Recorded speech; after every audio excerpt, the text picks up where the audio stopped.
Queridos amigos, amigas do Legale, nós vamos então para o último encontro do nivelamento, 11 de 11. Imagina quanta coisa nós já vimos nessa etapa, que é uma etapa preliminar do curso de pós-graduação. Imagine então o que nós vamos ver no curso de pós, propriamente dita, não é? Então vamos acompanhar aí a 11 de 11, ela é processo na veia, não é? E processo bom, processo na veia, começa onde? Começa pela petição inicial. Petição inicial é mega importante. Por quê? Porque ela delimita a lide. O que é delimitar a lide? Delimitar a lide significa compreender que o que será discutido nesse processo emana de uma fonte. Que fonte? A petição inicial. Tudo que nós pedirmos na petição inicial será conhecido aqui dentro do processo. E o juiz? Limitado ao que a gente pediu. E a contestação? Mais ainda.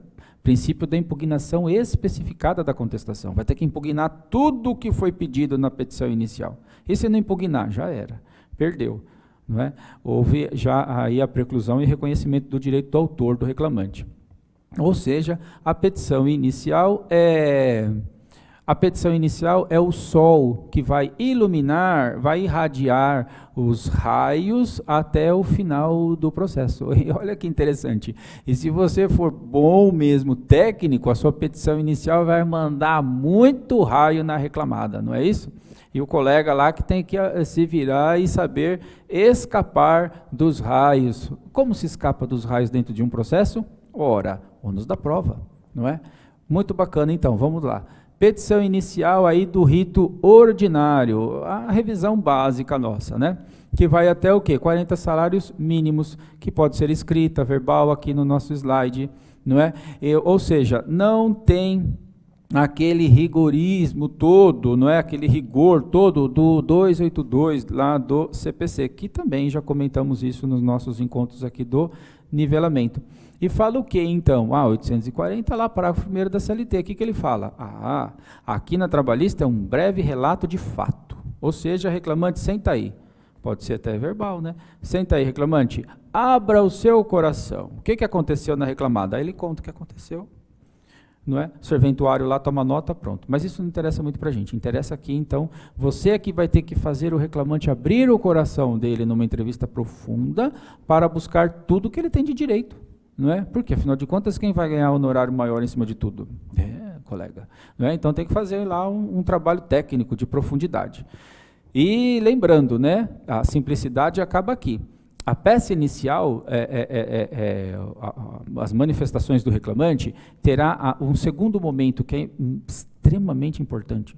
Tanto quanto, olha, para a prova, né, para o sucesso do processo, eu tenho comigo que a réplica, que é a impugnação da contestação, ela está taco a taco em grau de importância com a petição inicial. A réplica tem que ser extremamente bem feita. E aí não é breve relato de nada, não. Aí é técnico, na jugular da reclamada lá para derrubar. Não é? Então tem que ir em cima da contestação, que por sua vez a contestação tem que ser a peça técnica. Nós vimos lá no encontro da prescrição 9 de 11, que falava o quê? Falava da súmula 153, não é? Então tem que arguir, por exemplo, a prescrição quando? Agora, na contestação. Muito interessante, não é? Continuando aí a citação, então, feita aí pelo correio, não é?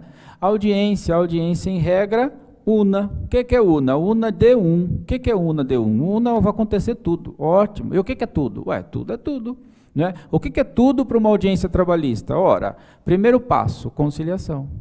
Teve conciliação? Não teve. Então, próximo.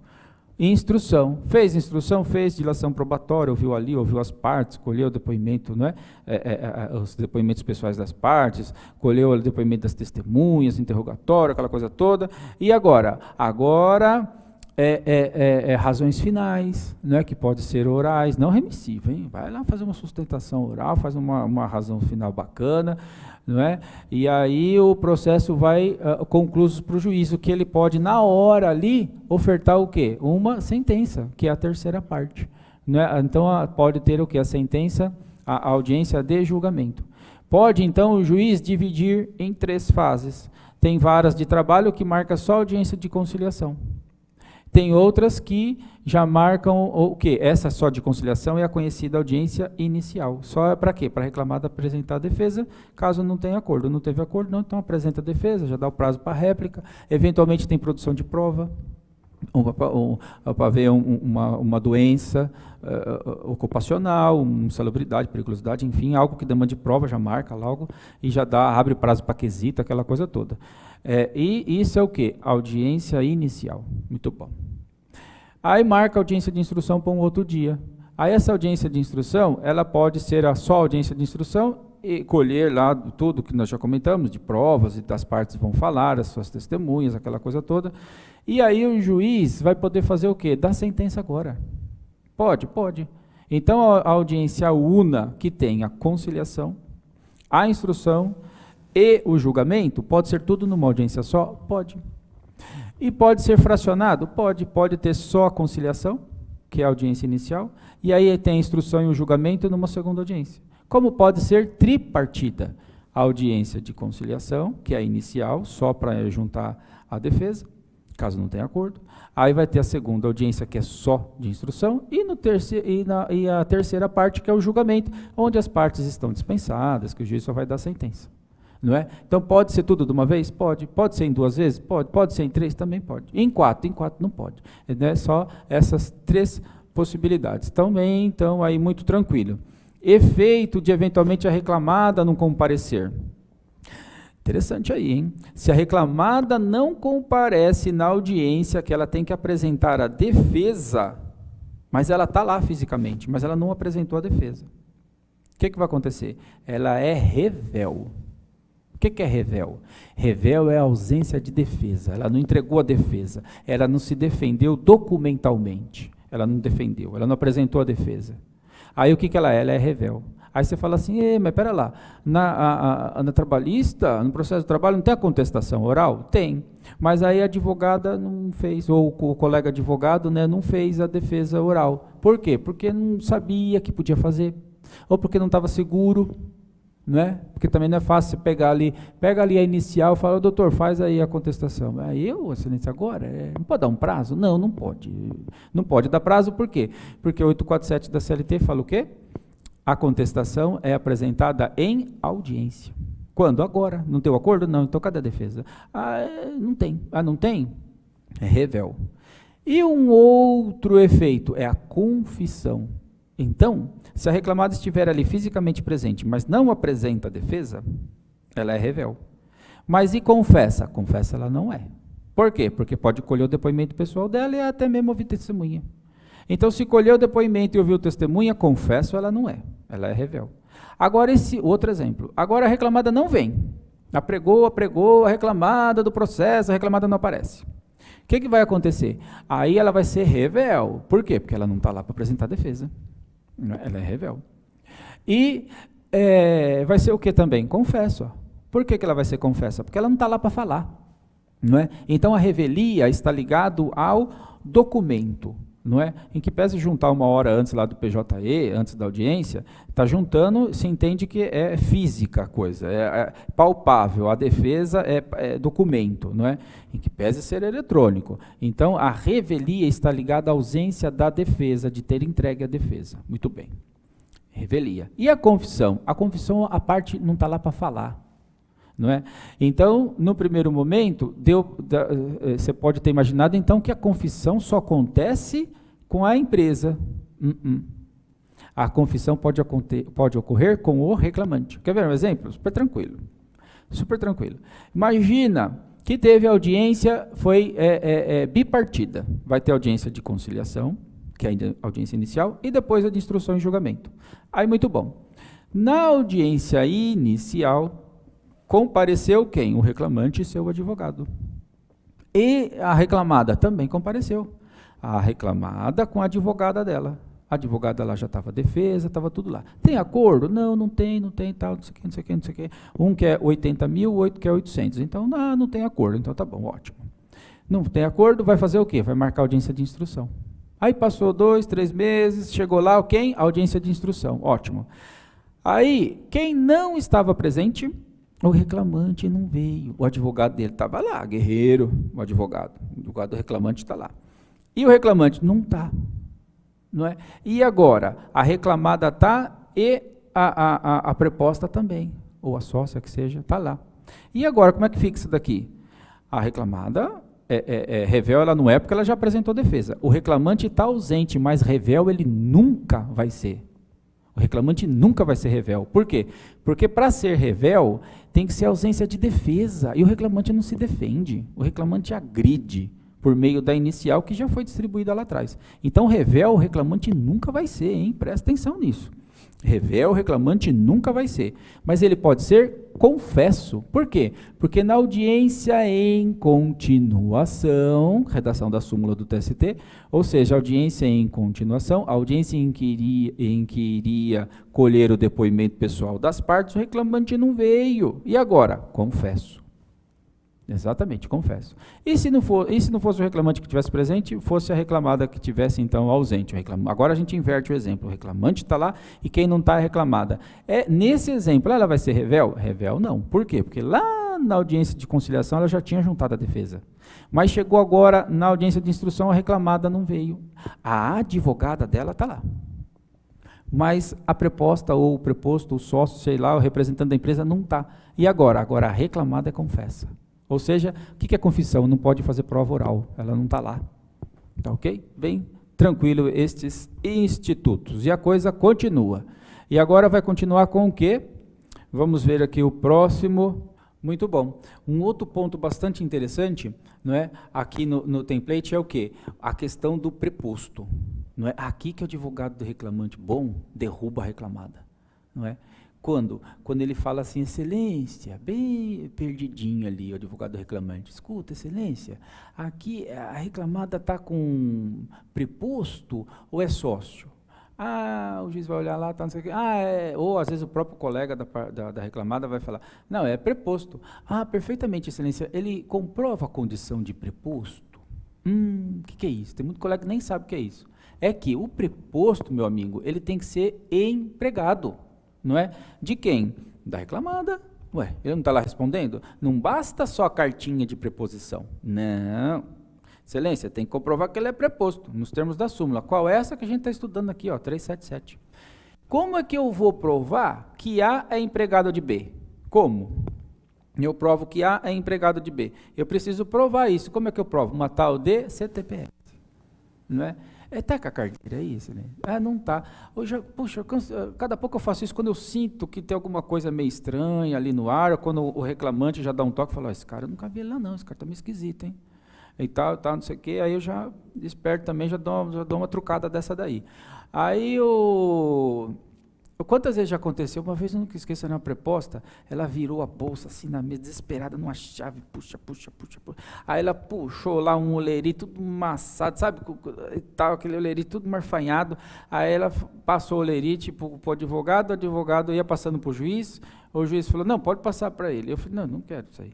Ele falou, como não? Eu falei, não, eu quero, cadê a carteira? É que prova com carteira, eu vou saber esse olheirinho, o que é isso aí, um negócio tudo amassado, um pedaço de cada cor, né? Aí ficou todo mundo assim e tal, o juiz falou, não, eu dou 5 dias de prazo. Perfeito. Eu falei, mas excelência, o reclamante entende que seria o caso da revelia, né? Já pensou se eu conseguir a revelia com a reclamada ali? Aí falou, não, doutor, vou dar um prazo, o juiz. Não, doutor, vou dar um prazo aqui para a reclamada juntar a carteira devidamente anotada. Eu falei, excelência, perfeitamente. Pode constar também para ela trazer as 12 últimas contribuições, recolhimentos do fundo de garantia da reclamante, né, desculpa, da preposta, né? E também a RAIS, né, se o caso, tal, para comparar aí, para ver desde quando de fato ela está com o contrato anotado, né? Porque cá entre nós, só nós dois aqui, que ninguém está ouvindo, você duvida que caso ela não fosse mesmo empregada, tivesse lá para dar uma força para a reclamada, que chegando lá no escritório eles anotam a carteira e junta só a carteira? Não, tem que juntar também o recolhimento do fundo de garantia. Tá vendo? Só por esse encontro aqui, meu amigo, isso aí já está pago o teu curso de pós-graduação. Né? Assim, com muita humildade. Então, toca. Você imagina no curso, então, que você vai ver. Né? Então, é isso aí. Outro, só para continuar no raciocínio aqui, vem a súmula 122 aí também, do TST, que fala o quê? Que nós, advogados, olha que coisa, nós não temos peso nenhum. não é? Não adianta nada nós, advogados, estarmos ali pela reclamada e a reclamada ausente. E a gente fala assim pela reclamada, né? Fala, excelência, estamos aqui, ó a procuração. Ok, eu respondo aqui pela reclamada, ó, vim juntar a defesa aqui e pode tocar o barco aí que a gente responde. Não, não responde não. Nós, advogados, sem chance, não vai dar. E essa coisa de, não, porque eu vou lá tirar a gravata e entro de preposto, né? E a sua carteira?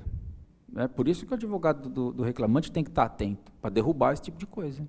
E eu já vi colega dar um nó nesse aí, passar, ninguém fala nada, a coisa andar, e prazinho para juntar carta de preposição, e o colega salvou a empresa, arriscou-se demais, não faça isso, não vale a pena. Né? Arriscar nossa carteira por conta de um cliente. Né? Sobretudo se você é advogado ainda, que acaba trabalhando para um escritório, pô, né? Dá valor à profissão. Cuidado com isso.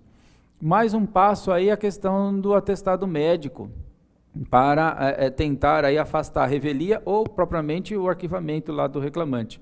Não é? Precisa de ter o quê? A CLT fala num motivo poderoso, e esse motivo poderoso tem que ser atestado por um médico, dizendo que está impedido de locomoção. Então o camarada não pode se locomover. Mais um passo, a questão aí das provas testemunhais, aí bem tranquilo, né? 3 provas testemunhais, 3 testemunhas no rito ordinário. No sumaríssimo, 2. E no inquérito para apuração de falta grave é só multiplicar. 3 vezes 2, 6 para inquérito aí, então, bem tranquilo para apuração de falta grave. Tranquilo. Sentença do ordinário vai ter o quê? Relatório, não é? Fundamentação e o dispositivo, que são 3 linhazinhas. Tanto que nós, saiu lá a intimação para você tomar ciência da sentença. Você vai ficar lendo o relatório? A gente não vai ler o relatório. Fundamentação? Também não. A gente vai correr lá no dispositivo para ver o que ganhamos ou o que deixamos de ganhar. Não é isso? Muito bom. Isso no ordinário. Rito ordinário. Aí vem aí o recurso ordinário. O que tem de legal no recurso ordinário? Tem um tal de efeito devolutivo. No efeito devolutivo, conforme está aí no quadro, ele vem da onde? Ele vem do 515 do CPC. Vem lá do 515 do CPC. E fala o quê? Recurso devolutivo em profundidade. Poxa vida, então tem que ser um negócio profundo. O que é um recurso? O que é um efeito devolutivo em profundidade? Significa que os desembargadores, lá o TRT, a turma do TRT, vai poder conhecer do quê? De tudo que foi discutido na lide. Desde que conste da sentença. Desde que o juiz tenha se manifestado. Aí ele pode conhecer. E se o juiz não se manifestou de uma certa parte lá que ficou obscura, que ficou também na penumbra lá, o que você deveria ter feito, nobre colega, né, doutora? Deveria ter feito o quê? Embargar de declaração. Excelência. O presente embargo aqui, embargando a sentença, excelência, o presente embargo aqui passa longe de caráter procrastinatório. Busca-se apenas a satisfação do alcance da súmula relacionada ao efeito devolutivo em profundidade previsto lá no 515 do CPC. Vírgula, eis que, caso esse primeiro juízo não se manifeste sobre a folha 4 da contestação, onde consta o parágrafo tal, que fala de tal coisa, se Vossa Excelência não se manifestar sobre essa questão, estará prejudicado o debate, estará prejudicada levar essa questão para o tribunal, porque o efeito devolutivo em profundidade não alcançará. Eis que este douto juízo de primeiro grau não se manifestou sobre aquele ponto. E já fala o lugar certinho, a folha tal, na linha tal, 3º parágrafo lá da contestação.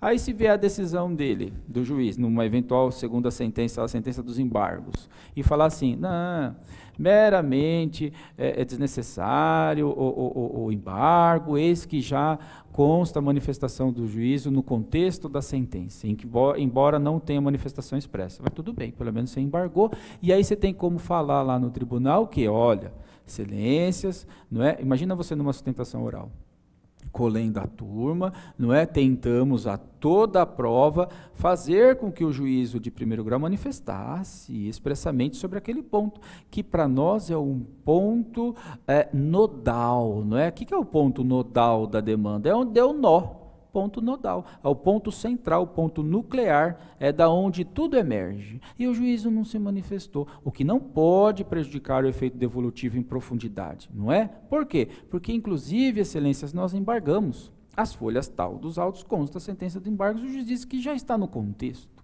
não é? Então requer a especial atenção dessa colenda turma e desenvolve sua tese, vai para cima e reverte a decisão, porque é para isso que nós existimos, não é? Muito bom. E aí mais um recurso que é o de revista. O de revista vai fazer o quê? Poxa vida, nós já estamos em RO, já estamos em RO, não é? Do RO agora perdemos de novo, vai fazer o quê? Não é? Deus, não é? Quando nos fez advogados, fez para quê? Fez para brigar, não nos fez para ganhar. Sempre tem dois, como é que vai ganhar os dois? Não é? Então, nós temos que brigar, discutir, aonde? Processualmente, tecnicamente, não é? E obedecer o comando, não é maior, que é o quê? É defender os interesses do cliente de uma forma mais arraigada possível. Terminou a audiência, terminou o confronto, terminou, colega, nós somos amigos. E a parte vai embora. E amanhã nós estamos brigando aqui, nós dois de novo, mas sempre cordial, sempre com educação e sempre aprendendo, não é? E vai tomar café com o colega e tal, e aquela coisa, todo mundo é amigo, e tem que ser, tem que ser. Já pensou amanhã você fica brigando, né? E aí amanhã você tem que negociar um acordo? O colega não quer nem te ver na frente, já atrapalhou o serviço. Então tem que ter, se não for por evolução de uma questão social, que seja por raciocínio, né? Por inteligência, mas tem que todo mundo se dar bem. Então nós estamos tirando aí, já estamos tirando o recurso, já tivemos a decisão em RO e agora nós vamos levar para Brasília. Olha só que bacana. Para onde? Para o TST, que nós vimos na aula anterior, a estrutura lá do TST, que é a última corte que respira o nosso direito trabalhista, a última corte especializada no direito do trabalho, qualquer TST. E lá vai se julgar um recurso em dissídio individual. Qual? Recurso de revista. Recurso de revista em dissídio individual. Tanto que, ao abrir o 896 da CLT, que consta a previsão do RR, fala o que lá? Traduzindo o que está escrito. Caberá recurso de revista para a turma do TST em dissídio individual. E dissídio coletivo? Dissídio coletivo não cabe recurso de revista. Então quer dizer que em dissídio coletivo eu não chego no TST? Chega. Mas eu chego com o quê? Com RO. Por quê? Porque o RO não começa no TRT? Começa no TRT. Caso fique dentro da área, a discussão fique dentro da área de um TRT. Então o RO começa no TRT. TRT, portanto, vai dar a primeira decisão. Como chama a primeira decisão do TRT? Sentença normativa. Aí eu quero me insurgir dessa sentença normativa, porque eu não quero cumprir essa sentença normativa, porque está errado, o desembargador errou. E eu quero recorrer. Próxima instância, se eu estou no TRT, a vara está aqui embaixo. Se eu estou no TRT, quero ir para o TST, e o dissídio começou aqui, porque é coletivo, eu chego no TST com que recurso? Recurso ordinário, 895, inciso 2 da CLT. Aí eu chego com o meu RO lá em cima, não é? Em dissídio coletivo. Então não vai ter recurso de revista, porque a próxima instância do TST é o STF. Eu não vou de recurso de revista para o STF. Para o STF eu vou de recurso o quê? Para o STF eu vou de recurso extraordinário, não é isso? Muito bom. Aí, concluindo, você chega na onde? Chega no recurso, julgou ali recurso de revista individual no TST, posso levar para o STF, desde que ofensa a CF. Tranquilo. E aí julgou o meu RO em dissídio coletivo. Aonde? RO dissídio coletivo? TST também, na sessão de dissídio coletivo, nas turmas de dissídio coletivo. Julgou? Julgou. E agora? Tem ofensa CF, dá para levar para o STF. Tranquilo. Virando a página, virando aqui o nosso template, nós vamos para o procedimento sumaríssimo. O que tem de sumaríssimo? Sumaríssimo é do 0 até os 40 salários mínimos, né? Não pode ultrapassar. Excluindo, então, quem é parte pública, aí, a administração pública. Isso nós também vimos lá no comecinho já do nivelamento, bem tranquilo. Pedido certo e determinado, ou seja, tem que liquidar tudo. Então, é reclamação inicial de sumaríssimo? O que eu tenho que fazer? Liquidar todos os pedidos. Tem que liquidar tudo. Por quê? Porque senão dá uma tal de inépcia. E não tenha dúvida que o colega, A colega, quando vier na contestação de sumaríssimo e não tiver liquidado, ela já está com a preliminar pronta para te dar uma pancada na cabeça. Então, o que você faz? Liquida. Ah, mas eu não sei, não quero liquidar, eu estou em dúvida, tal, distribui no ordinário. E põe tudo a calcular e vida que segue. Ok. E a citação? A citação tem uma questão aqui, é que não será feita a citação por edital no sumaríssimo. Mas por quê? Porque o sumaríssimo obedece à celeridade. Aí até citar por edital e tal, e aí cai naquela responsabilidade que nós comentamos aqui, hein? Comentei com vocês lá no comecinho do nivelamento, da importância em se dar o endereço correto da reclamada, não é? Muito bom.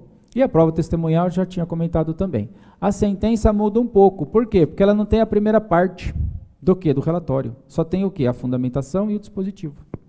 Não é? Tranquilo também. Não é? E o recurso de revista? O recurso de revista muda um pouquinho. Por quê? Porque o recurso de revista do ordinário, ele vai obedecer lá às alíneas A, B e C. Não é? O que é isso? Isso quer dizer que cabe recurso de revista, entre aspas, à vontade. Aonde? No ordinário.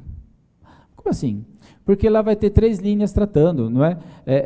Dos cabimentos. Então, por exemplo, vai caber recurso de revista de dissídio jurisprudencial. O que é dissídio jurisprudencial? Olha só, nós temos um mar de TRT espalhado aí pelos estados.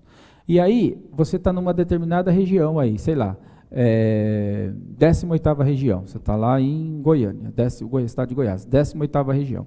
Aí você perdeu no TRT, mas aí você abriu uma decisão lá da 3ª região, da 4ª região, Minas, 4ª região, Rio Grande do Sul. Aí você abriu uma decisão de lá, numa pesquisa jurisprudencial, e a decisão lá desses outros tribunais falava exatamente o que você queria ouvir. Se o teu caso tivesse caído lá naquele tribunal, naquela turma daquele tribunal, seria provido. E aí o da tua região fez o quê? Deu improvido o seu recurso. Qual? Ordinário. E agora? Agora você vai entrar com RR no ordinário, você vai entrar com RR para falar o quê? Excelência, tem um dissídio jurisprudencial aqui, ó. Tem TRT batendo cabeça. Olha lá o TRT da tal região. Falou que nesse caso aqui eu estava beleza, eu teria ganho, estava tudo certinho, de acordo com a minha tese. E o TRT, o meu TRT originário aqui não aplicou direito, não é? A lei. Não é? Então você conseguiu fazer demonstrar o quê? Um dissídio jurisprudencial, uma briga, TRTs batendo cabeça. Tranquilo. E lá no ordinário cabe também, por ofensa, o quê? A CF ou a lei federal. Puxa vida, lei federal? Mas tem bastante? Meu Deus do céu. Lei federal, tem um mar de lei federal. Quer um exemplo? CLT. CLT é lei federal. Código Civil, o direito do trabalho está lá no Código Civil também. Ofendeu o Código Civil? Ofendeu, cabe recurso de revista. Que mais? As leis, por conta, 8.213, previdenciárias, a lei do Fundo de Garantia, as leis esparsas, a lei da Mãe Social. Então, o que não falta é cabimento. Aonde? No ordinário. Agora, olha o RR do sumaríssimo. O RR do sumaríssimo está lá no parágrafo 9º da CLT. Parágrafo 9º da CLT, por conta da reforma que teve no final de 2014, não é? E fala o quê? Contrariedade à súmula vinculante do STF, súmula uniforme do TST e violação direta a quem? A CF. Ou seja, o RR do sumaríssimo restringe o cabimento do recurso de revista, enquanto o ordinário cabe num monte de hipóteses, não é? Claro que não há a menor pretensão de exaurir isso, apenas para plugar que recurso de revista no rito ordinário, nossa, o cabimento é à vontade. E no sumaríssimo? No sumaríssimo diminui. E na execução? Nossa, diminui mais ainda. Não é? Então, bem tranquilo. Aqui, embargos de declaração, que agora está, o que era bastante simulado, agora está tudo na própria CLT, que traz a questão da interrupção do prazo, não é? Dos efeitos, da possibilidade do efeito modificativo, não é? Que mais? Do pré-questionamento. Então, agora está tudo na própria redação do 897A da CLT. E sempre aquela questão primária do embargo de declaração, que é a omissão, a contrariedade e a obscuridade. Muito tranquilo aí, então. O recurso ordinário, aqui no sumaríssimo, também vai no caminho em que a gente já havia comentado. Uma questão interessante é, dando um passo, aí saindo um pouco do processo do conhecimento, para ir lá para a execução. Aí na execução provisória, muito bem, o que é isso, hein? Execução provisória. Pô, imagina uma coisa que é provisória. O que é provisório? Provisório é um negócio que ele vai valer por um certo tempo, né? Ele não é definitivo. O que é provisório? Provisório é um namoro. Namoro é provisório. E o casamento? Esse é definitivo. Então é bem diferente uma coisa da outra. Então provisório vai valer por um tempo. E o definitivo, aquele é para valer. Aquele lá o pau vai cantar até o fim. Então o que eu tenho que ter claro? Tenho que ter claro o quê? Aonde eu entro, então, na execução provisória? Quando começa a execução provisória trabalhista? Aliás, existe execução provisória no processo de trabalho? Existe. E é um mecanismo maravilhoso de ir no pescoço da reclamada. E eu não entendo por que os colegas não manejam a execução provisória. Eu não entendo isso daí. Eu acabo sempre nas aulas de pós-graduação, aí, em cursinhos, em cursos pontuais, eu pergunto para o pessoal, colegas, escuta, quem aqui maneja a execução provisória? Só tem advogado. Ninguém. Ou um outro. Difícil. E eu não sei por quê, porque, é extremamente interessante. Olha só, vamos imaginar o processo. Conhecimento, tanto ordinário quanto sumaríssimo. Conhecimento. Então, ótimo. Começou com o quê? Começou com a petição inicial. Muito bom. Reclamada vem aos autos, apresenta a defesa dela, tem sentença. Beleza, da sentença cabe embargo de declaração ou o RO vai para o tribunal, não é? Acabamos de ver. Aí do acórdão do RO cabe o quê? Cabe um embargo de declaração ou RR, se for individual, RR lá para o TST. E ainda vai poder chegar no STF por conta de uma ofensa CF, com recurso extraordinário, tranquilo. E aí vai transitar no STF, não é? Vai transitar o quê? A fase do conhecimento, vai transitar em julgado. Transitou em julgado, lá no STF, o processo volta para a vara. Ok? E aí começa o quê? Um negócio muito interessante, que chama o quê? Execução. Qual que começa agora? A execução definitiva. Por quê? Porque transitou em julgado. Mas pera lá, precisa ir até o STF para transitar em julgado? Não, o trânsito em julgado pode dar aqui na vara. Como? Petição inicial, contestação, audiência, sentença. Da sentença cabe embargo de declaração ou RO. Né? E aí a reclamada, o que ela fez? Não tinha dinheiro para o depósito recursal. O que aconteceu agora? Transitou em julgado. Mas agora já na vara? Transitou em julgado. E o processo? O processo fica na vara mesmo, não vai nem voltar, já fica na vara mesmo e começa o quê? Execução definitiva. Maravilha? Maravilha. Mas aí a provisória? Então, a provisória entra aqui, calma lá. Vamos pegar o primeiro exemplo que foi até lá no extraordinário? Então o processo está lá. Petição inicial, contestação, sentença. Maravilha, sentenciou aqui. Aí a reclamada entra, vamos colocar a reclamada, né, que sempre a perde, né, a maioria das vezes, então a reclamada perdeu. Né, a reclamada perdeu, até para dar execução provisória, no contrário. Aí a reclamada perdeu, muito bom. Aí o que ela fez, a reclamada? Calcionou lá o depósito recursal e entrou com o ROzinho dela. Aí o RO está lá no TRT, não está? Está lá no TRT, muito bom. O que nós, pelo reclamante, vamos fazer? Vamos contrarrazoar o RO dela. Vai tudo lá para o TRT, vai ser julgado lá. Enquanto está passando o tempo que vai ser julgado lá, o que o advogado do reclamante ligeiro faz? Ele tira cópia dos autos, capa a capa, imagina eletrônico, baixa o processo lá, e aí distribui na vara a carta de sentença. O que é carta de sentença? É a cópia de tudo, mais os cálculos. Excelência, olha só, excelência, presta atenção. Olha o que eu quero, excelência, advogado reclamante. Excelência, o processo está em segundo grau, não está? Beleza, está lá no segundo grau. O que vai acontecer lá? Nós não sabemos. O que vai acontecer lá a gente não sabe. Mas o que nós queremos pelo reclamante? Nós queremos tocar aqui a execução provisória. Ela não é definitiva, nós sabemos, porque corre o risco de mudar a decisão lá. Mas para que serve então essa execução provisória? Para nada? Opa, serve para muita coisa, porque na execução provisória, a reclamada vai ser notificada para ela vir impugnar os cálculos e apresentar os cálculos dela. E outra coisa, divina. O que ela vai ter que fazer? Ela vai ter que nomear bens, do jeito que está aqui no template. Ó. Na execução provisória, ela vai ter que apresentar o quê? Os cálculos dela vai falar que a conta do reclamante, lógico, está errada, e que é 2 vezes menos, e que ela vai ter que apresentar bens, ela vai ter que trazer um imóvel, vai ter que trazer uma coisa boa para a gente.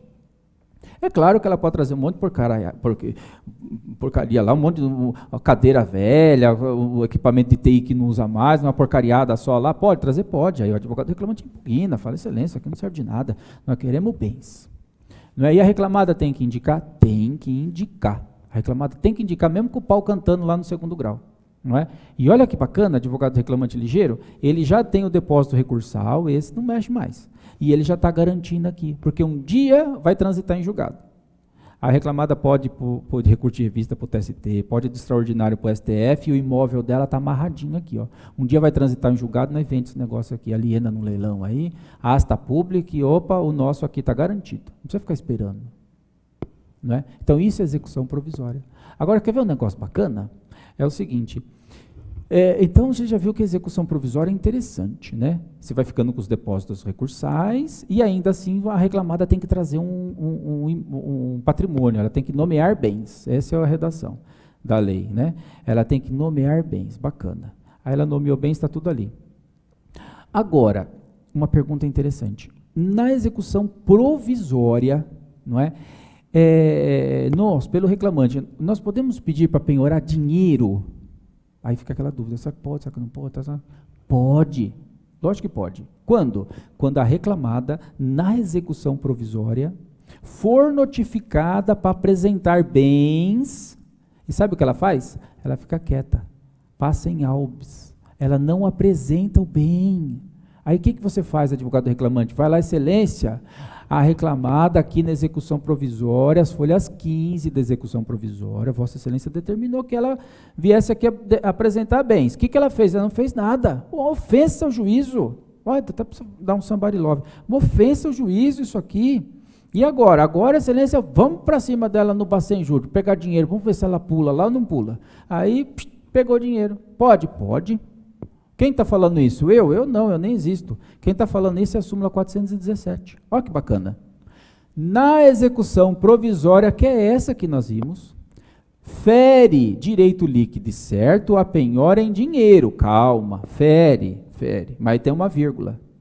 Quando nomeados outros bens a penhora. Situação que vai caber o MS. Quando nomeados, mas se a reclamada não nomear, você entra com a tua execuçãozinha provisória, bacana, faz os cálculos direitinho, sem exagero, apresenta lá seus cálculos e pede para a reclamada trazer bens. Aí ela não traz. O que você faz? Penhora dinheiro. Não é? E a súmula está falando o quê? Não fere, né? A interpretação é que não vai ferir o direito da reclamada se ela não oferecer bens. Mas, meu amigo, a experiência indica, a hora que você chama a reclamada, ela não apresenta bens. Aí você vai lá e pede um Bacen Júri, o juízo vai lá e penhora dinheiro da conta corrente. Da reclamada. Aí ela pula dessa altura aqui, ó. Aí ela corre nos autos. Excelência, pelo amor de Deus, aqui está a lista de bens, libere esse dinheiro para eu pagar o funcionário, que eu preciso pagar meus empregados, senão eles vão entrar em greve, aí conta aquele show de horror. Não é? E, enfim, olha o que a execução provisória te dá. Um revólver, meu amigo. Não sei quantos tiros que tem naquilo. Não é? Então, aí, muito bom. E a coisa continua nesse caminho. Súmula 417, então, de uma forma bem tranquila, está dizendo o quê? Está dizendo da possibilidade, né, da força que nós temos para estar aí apertando a reclamada. Recurso de revista também nós já vimos, tá aí, está visto de uma forma bem tranquila, não é? E vai ter também um recurso, esse aí é pouquíssimo manejado, né? Isso aqui, olha, é capaz da gente passar a vida inteira aí advogando na seara trabalhista e nunca apresentar esses embargos aqui, que não é embargos de declaração, é embargos no TST. Esse no significa dentro, né? Então, embargos dentro do TST. Então, olha como nós já viajamos. Nós já saímos do 1º grau, fomos para o 2º TRT com RO, em dissídio individual, e agora estamos aonde? Estamos no TST, em recurso de revista. Mas quem julga o recurso de revista? Uma turma dentro do TST. E acima dessa turma do TST tem o quê? Tem a seção. Que seção? A seção de dissídio individual. E na outra, a sessão de dissídio coletivo, não é? Então, lá no TST, eu tenho a turma de dissídio individual, que julga RR. E tenho a turma de dissídio coletivo, que julga RO. Muito bem. E acima dessas duas turmas, tanto da dissídio individual quanto da de dissídio coletivo, em cima dessas turmas eu tenho as sessões, que é a sessão de dissídio individual e a sessão de dissídio coletivo. Não por outro motivo, as súmulas que nós estudamos é a súmula do quê? Da sessão, não é? Não é da SDI, é a sessão de dissídio individual. E tem a súmula que é da SDC, a sessão de dissídio coletivo. E esses embargos no TST é embargos dentro do TST. Então, por exemplo, você navegou e chegou lá em Brasília, na turma de dissídio individual, e foi julgado o seu recurso de revista. E você perdeu. Mas, antes de sair do TST e ir para o STF em extraordinário, você precisa analisar para ver se cabe embargos no TST, para tirar o seu recurso de revista da turma do TST e levar para a sessão de dissídio individual, onde vai ser julgado o seu embargo no TST. E no coletivo, o mesmo raciocínio. A turma de dissídio coletivo julgou o quê? RO. Julgou seu RO. Aí você quer agora que ela julgue, antes de você ir para o STF, por conta de ofensa à CF, você quer que ela julgue, que você quer brigar mais um pouquinho ainda dentro do TST. Dá. Aí você tira da turma e leva para a sessão de dissídio coletivo. Então dá para levar tanto para o individual quanto para o coletivo. Em recurso o quê? Embargos no TST. E o que tem nesse embargos no TST? Esse embargos no TST tem outro depósito recursal, viu? Pela reclamada. Então tem que tomar um cuidado danado aí. Então, muito bom. Até chegar no recurso extraordinário, não é? Que o recurso extraordinário tem uma questão importantíssima que se chama a questão do pré-questionamento e da repercussão geral, não é? Então, a repercussão geral. O que é a repercussão geral? É dizer que esse recurso vai alcançar aqui, senhores ministros da última corte, né, do pretório excelso do nosso STF. Esse recurso é importantíssimo, porque esse recurso extraordinário, ele não, em que pese a vir aí de um dissídio individual, o que vossas excelências vão julgar é de tamanha relevância que vai envolver não só as partes desse recurso, não é um recurso singular, um recurso egoísta. A decisão de vossas excelências vão alcançar, no mínimo, toda a categoria. Por quê? Porque está discutindo uma cláusula de convenção, está discutindo um artigo da CLT que não vai ser aplicado só aqui a esse caso, vai ter seus reflexos e vai alcançar, no mínimo, a categoria. Olha só, então é muita gente. Tem repercussão geral? Tem. Então é isso aí que está dentro do contexto do extraordinário. Muito bom. E agora, recurso adesivo. Poxa vida, o que é recurso adesivo? Recurso adesivo é o que todos nós, sem exceção, gostaríamos de ter. Mas o que é o recurso adesivo? O recurso adesivo é uma segunda chance na vida, não é? Quem não queria ter uma segunda chance na vida? Não é? E o recurso adesivo é isso. Então, o processo nos permite essa segunda chance. Resta saber aonde ela entra. Ela entra no seguinte sentido, vamos voltar lá na petição inicial. Então, olha só, petição inicial, contestação, sentença. Aí será necessário, um requisito para o recurso de revista é que ocorra sucumbência recíproca. O que é sucumbência recíproca? Olha, autor e réu, reclamante e reclamada, chegaram na sentença e houve sucumbência recíproca. O que é isso? Ou seja, o que é sucumbência recíproca? É que tanto o reclamante quanto a reclamada ganhou e perdeu. Não é? Então a sentença não foi totalmente procedente, nem totalmente improcedente. A sentença foi parcialmente procedente. Opa, bacana. Primeiro requisito para ver se cabe o adesivo é o quê? Partir de uma sentença parcialmente procedente. A sentença é parcialmente procedente? Então já vai caber. E qual o próximo passo para eu saber a hora de interpor o meu adesivo? É simples. Imagine então que a reclamada, a petição inicial, a reclamação trabalhista tinha 10 pedidos. E a reclamada sucumbiu em 8. 8-2, levou um pau a reclamada, 8-2 para o reclamante. Aí saiu a sentença, o reclamante olhou lá a sentença e falou, puta, ganhamos quase tudo. Esses 2 pedidinhos aqui, era um PLR pequenininho e honorário advocatício. Aí o colega lá pelo reclamante falou, não vou recorrer disso aqui não, deixa a reclamada, vamos ver se a reclamada vai recorrer. Porque se ela não recorrer, já transita em julgado, então não vou nem pôr a cara nisso aí. E se ela recorrer, nós já temos um depósitozinho recursal. Beleza? Beleza. Aí o advogado reclamante ficou esperando, quietinho lá, tal, não sei o quê, ficou esperando, passou. Dali a pouco vem a intimação. Aí vem a intimação, lá a intimação fala assim, reclamante, apresente as contras-razões do RO.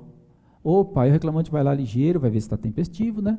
Vai ver se foi depositado certinho, até em centavo, viu? Até em centavo. O depósito recursal. Está tudo certinho? Está tudo certinho, bacana. Aí vai lá e faz as contras-razões dele.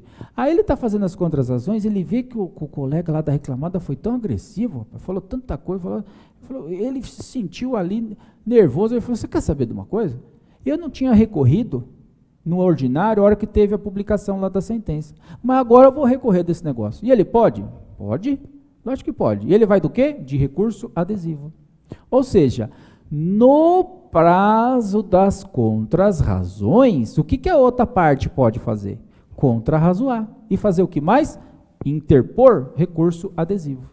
Tá ok? Então, esse é o momento em que eu posso manejar, em que eu posso, não é, pelo amor de Deus, não é impetrar, hein? Em que eu posso interpor o meu recurso adesivo.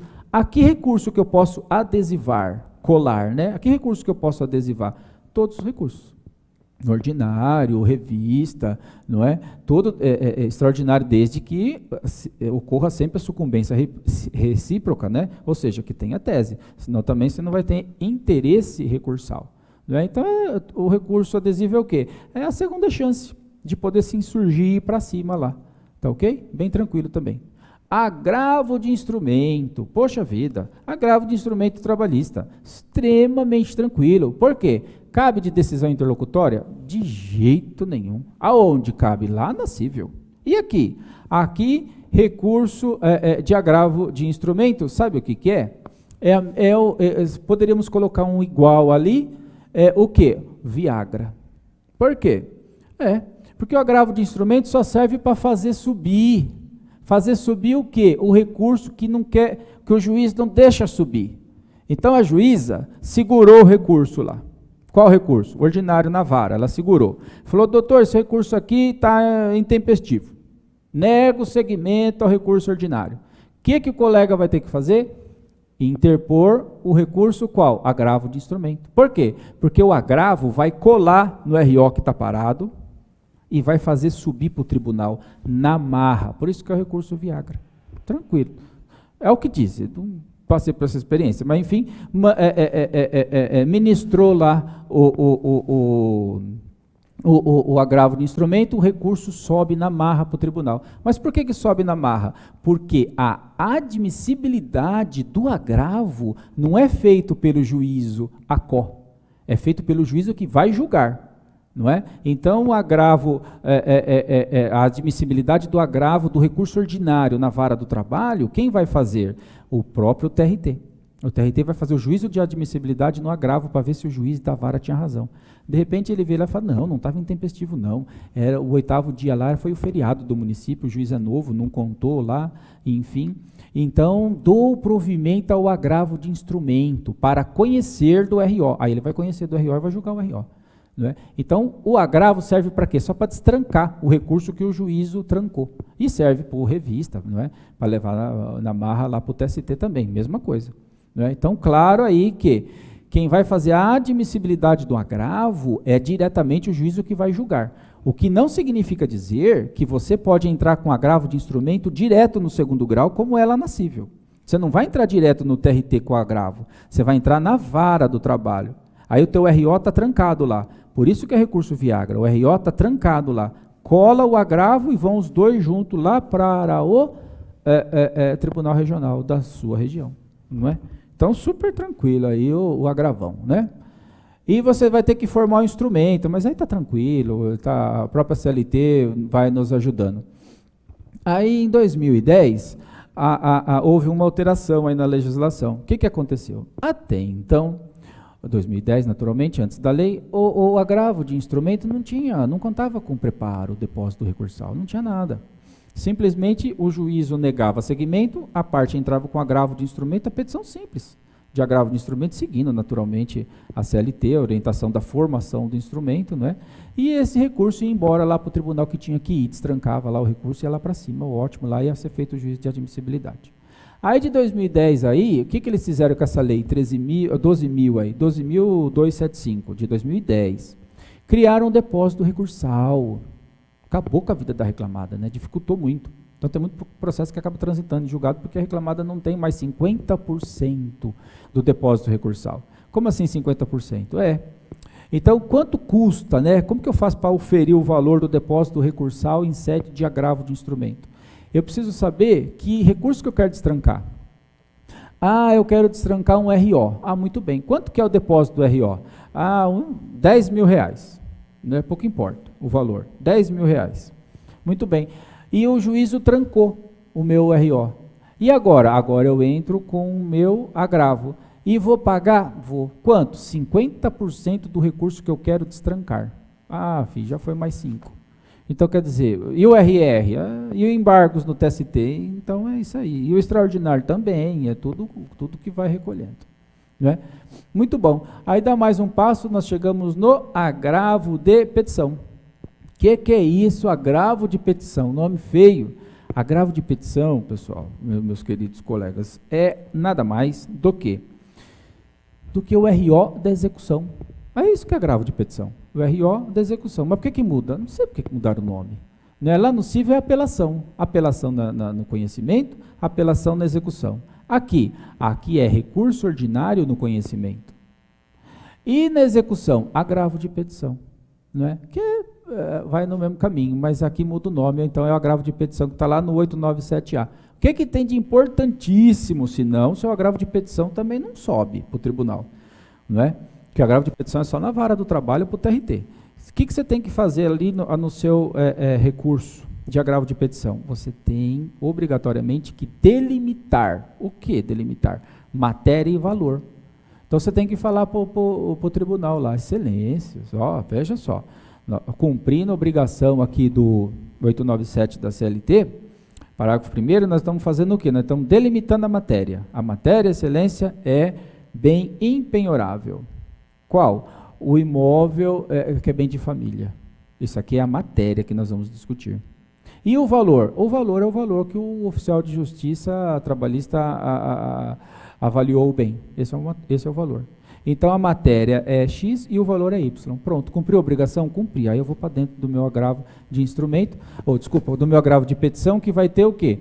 Vai ter, a exemplo do recurso, vai ter a peça de interposição e vai ter a peça de minuta do agravo. Por quê? Porque recurso tem a peça de interposição e tem a peça de razões. Razões de recurso ordinário, razões de recurso de revista, razões de recurso extraordinário, razões. E agravo? Agravo é minuta. Minuta de agravo de instrumento, minuta de agravo de petição e por aí vai.